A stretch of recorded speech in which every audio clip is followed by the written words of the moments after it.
Hello, Julie here and welcome to my YouTube channel.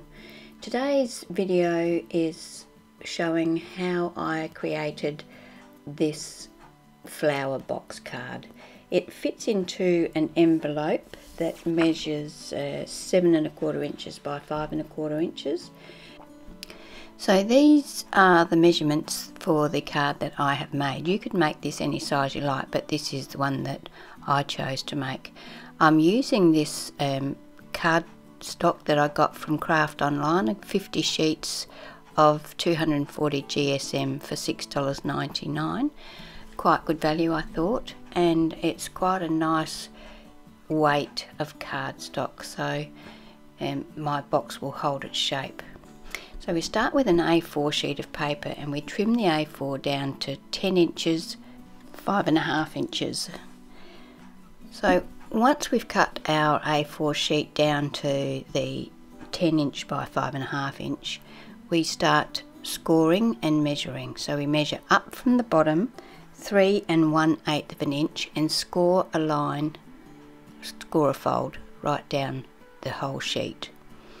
Then we start with 1/2 inch and score, then move along 2 3/8 and score from the top of the card to the bottom, and do that 3 times, so 2 3/8 every time from the last score line, so that we end up with 4 panels and the 1/2 inch piece on the end. We trim off the 1/2 inch piece on the top section, so the top section ends up being 2 3/8 inch, so we trim that 2 3/8 by 1/2 inch out, and then we proceed to cut down on the 2 3/8 section of the card, cut down to the score line that we have at the 3 1/8 inch mark up from the bottom. So that gives us our 3 sections that fold down. We don't want to fold the 4th section down that stands up at the back, and we start from the edge that has the 1/2 inch to fold our 3 sections down. Now we're going to fold, so we're going to always fold inwards. So starting from your 1/2 inch section, fold in, fold in, fold in, and you will end up with something that we will be able to create a box out of. So we're going to use the 1/2 inch tab to attach to the back panel of the card to make our box. The box will then concertina down flat like this so that it will fit into the envelope once we've finished. I also cut 2 strips of the same cardstock to 3 3/8 by 3/4 inch and scored them at 1/2 inch from each end. They're the sections that are going to hold our flowers, or the layers of flowers.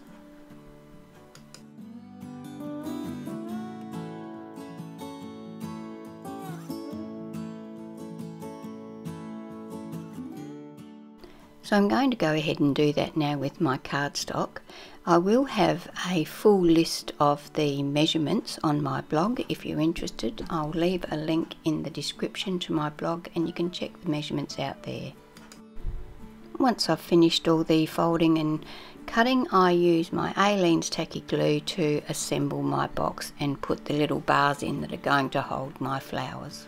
They are attached about 1/2 inch in from the top of the box. I just fold the box over to make sure that everything sits nicely. To create my flowers, I have used these stamps here. They're all Heartfelt Creations stamps. There's Sparkling Poinsettia, Delicate Aster, Daisy Patch and Tattered Blossoms. I stamped them onto some white cardstock and then ran them through my scanned them through, and then I placed these strips of paper onto my scanning mat and told the scan and cut to cut the flowers out. Because I had papers of varying thickness on my mat, they didn't cut out perfectly, which was a bit disappointing, but that was my own fault. Anyway, I went ahead and got all of my flowers off of my scan and cut sheet, and that's what I'll be using to make the flowers for my flower box.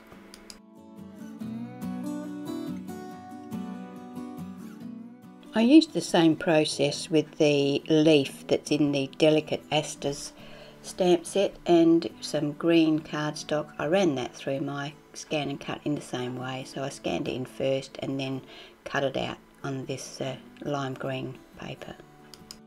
So I ended up with enough flowers to make 16 flowers, or enough layers to make 16 flowers, and now the time-consuming part comes into play. I inked around the edge of each and every one of those layers of flowers and also the leaves, and I shaped each and every layer using a round tool that I use for poking holes in things when I want to put brads or whatever in.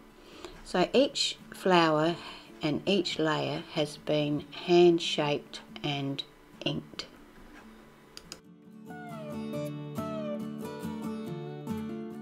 Once I've inked and shaped each layer, I then use my glue and attach one layer on top of the other, trying to stagger them so that the petals sit like opposite each other, I suppose you'd say, or alongside of each other. They're not actually sitting on top of one another, so it makes my flower look a bit fuller.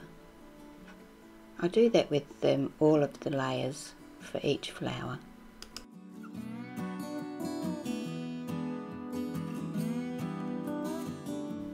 I'm going to show you now how I shaped the spiky flower, the aster. I wrapped that around the pokey tool, the same tool that I used on the previous flower, but instead of curling it backwards, I'm doing it the other way, so the curl is going the whole length of the petal. I'll do that for each of the layers. I'm going to show you here how I assembled one of each of the different types of flowers that I made.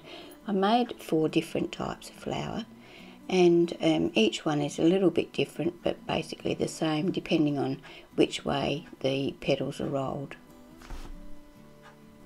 I always like to use that soft mat there on the side. It used to be a stubby holder, and my end of my poking tool to push down in the centre of the flowers when I make them, because that helps to lift the petals and give the flower a lot more dimension.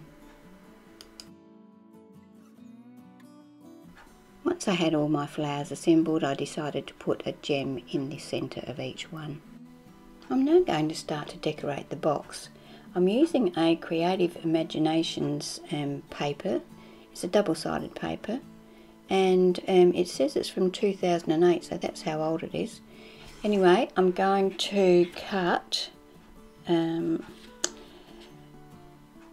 pieces at 2 1/4 inches square and 4 pieces that are 2 1/4 inches by 3 inches from this piece of cardstock.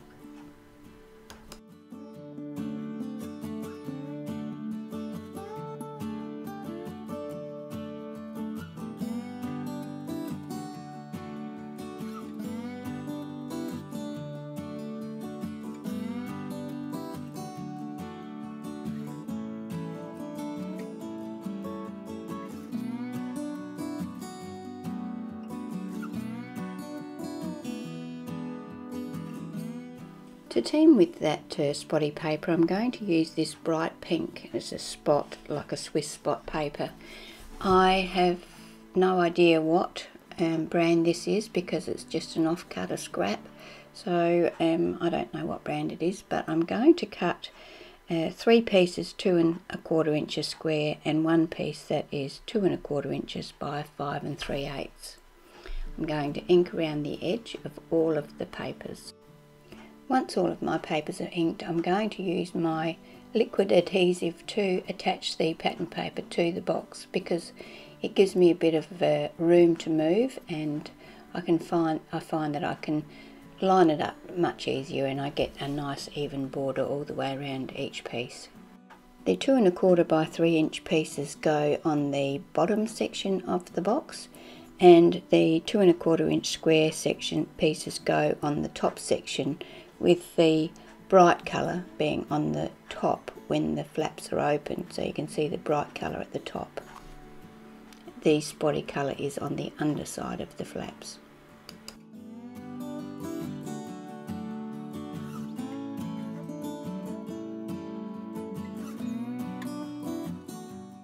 I cut a piece of the bright pink to 2 1/4 by about 5 inches, and I attached that to the inside back panel of the box. Now that I've got all my pattern paper attached to the box, I try it out and make sure it still lays down flat when with all the pieces intact, so that I know that when I put it in the envelope it will be okay. I was trying to work out how I was going to get my flowers to look like they were layered in my box. I didn't want to put them on stems, so I cut some more pieces of white cardstock and attached them to the 3/4 inch strips that I had put in the middle, and then I used some of the same pink, the dark pink, and matted that onto the panels that I had just put in, so that they stepped down and I could get that layered effect that I was looking for, instead of having to try and make stems for each of the flowers. So you can see here what it looks like once I've done that. Now it's time to start attaching my flowers to the box. I'm going to use my hot glue gun to do that, so that I know they're going to stay in place. So now I'm just basically arranging the flowers how I think that they look nice. I do let them overlap, but not too much, because I do want them to still fit in that envelope. That's 7 1/4 by 5 1/4. So you need to have a play around and see how far you can let your flowers overlap or poke out from the sides. But apart from that, it's just attaching the flowers so that they look pleasing. I also like to poke the leaves in amongst it as I'm going, to try and get an effect that you know, the leaves are part of it instead of just being poked in afterwards. So I'll just fast forward through this, and you can see how we go. Sorry about my head getting in the way occasionally, but to get the full visual I had to sometimes look right directly on top of it, so I could see what was what and where it was going to sit.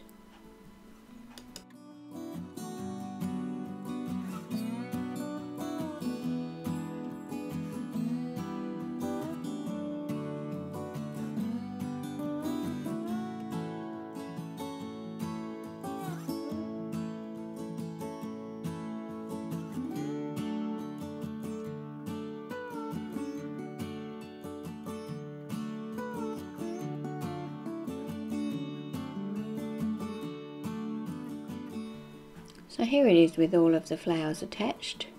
It looks like it's going to still fit in the envelope, so I checked that out just to make sure, and yes, I think it will, luckily. And so now I'm happy with that. To create my sentiment, I'm going to use this Kaisercraft die cut shapes, that top one there, the square with the bracket edges, and I'm going to cut that in white cardstock. I'm going to use this Hero Arts Small Greetings stamp and some black ink to stamp Happy Birthday onto that piece of white cardstock. I didn't get the greeting exactly in the middle of the little tag, but that doesn't matter. I did get an ink smudge on it, so I used my sand eraser to erase that, and then I used my black ink pad to ink around the edge.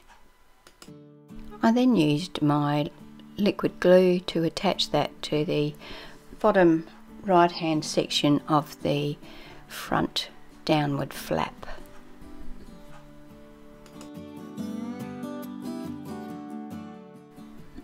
I also added one of the flowers and a leaf to that same panel, just to give the greeting a little bit of decoration. So now I wanted to make an area for my greeting. I wanted to make the back of the card look nice, so that I could write my greeting on there. So the piece, one of the pieces of the 2 1/4 by 3 inch pink spot cardstock, I stuck that on the top half using my tacky glue, and then I cut a piece of white cardstock that was 3 inches by 2 1/4, and I attached that on top of the pink spot, but so that it was right down to the bottom of the box.